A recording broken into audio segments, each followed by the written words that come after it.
وزیراعظم عمران خان کی سابق اہلیہ ریحام خان نے دعویٰ کیا ہے کہ وزیراعظم عمران خان کے دستخطوں سے امریکہ میں 2 اور آسٹریلیا میں 1 کمپنی قائم کی گئی تھی جن کا مقصد غیرقانونی فنڈنگ حاصل کرنا تھا۔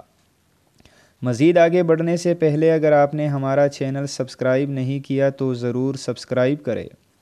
یوٹیوب پر 50 منٹ طویل ویڈیو میں ریحام خان نے وزیراعظم عمران خان کی کمپنیوں کی دستاویزات اور دیگر ثبوت دکھائے۔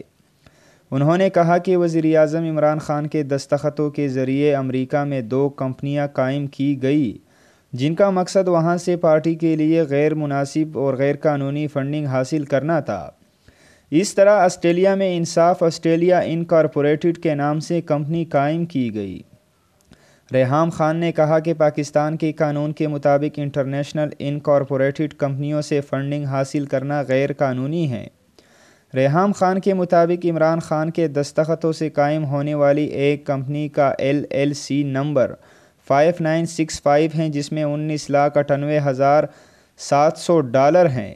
دوسری کمپنی کا نام LLC نمبر 6160 ہے جس کے اکاؤنٹ میں $6,69,000 موجود ہیں۔